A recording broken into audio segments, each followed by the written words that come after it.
ہم یہ نہیں کہتے کہ انگریزی پڑھنے پر پابندی لگائی جائے، ہم یہ کہہ رہے ہیں کہ انگریزی مضمون کو لازمی مضمون کے طور پر نہ رکھا جائے، اختیاری مضمون پر رکھا جائے، اور پاکستان کے شہری جو جو زبان پڑھنا چاہتے ہیں ان کو اختیاری مضمون کے طور پر عام اجازت ہونی چاہیے۔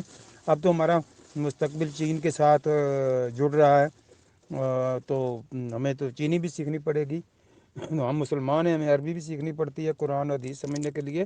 تو یعنی انگریزی کو لازمی مضمون ہماری تعلیم کے راستے میں رکاوٹ ہے، اور انگریزی میں کا سرکاری زبان ہونا یہ ہماری عزت غیرت کے بھی خلاف ہے، اور ہمارے تعلیمی جو بڑھوتری ہے وہ اس میں بھی رکاوٹ ہے۔ اور جب آپ اچھے تعلیم یافتہ نہیں ہوں گے، اچھے انجینئر نہیں ہوں گے، آپ اچھے ڈاکٹر نہیں ہوں گے، آپ کو انگریزی کتنی سمجھ آ رہی ہے، آپ اپنی زبان میں اگر ڈاکٹر بنیں گے، اپنی زبان میں انجینئر بنیں گے، تو آپ بہت اچھے طریقے سے چیزوں کو سمجھیں گے اور بہت اچھی کارکردگی دکھائیں۔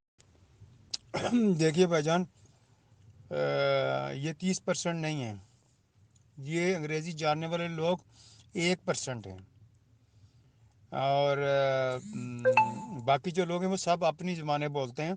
ہم کسی سے یہ نہیں کہتے ہیں کہ آپ اپنی مادری زبان چھوڑ کر قومی زبان بولیں۔ ہم کہتے ہیں تمام مادری زبانیں جو ہیں، تمام علاقائی زبانیں جو ہیں، وہ ہمارے پاکستان کا جو اگر بہت بڑا یہ ایک باغ ہے نا، تو اس باغیچے کے اندر جو مختلف رنگ کے پھول ہوتے ہیں، پاکستان کی زبانیں ان پھولوں کی مانند خوبصورتی کے لیے اللہ تبارک و تعالیٰ نے یہاں 70 سے زائد زبانیں بولی جاتی ہیں۔ وہ پاکستانی زبانیں ہیں، وہ ہماری زبانیں ہیں۔ ہر بندے کو اپنی مادری زبان، علاقائی زبان کو اختیار کرنا چاہیے۔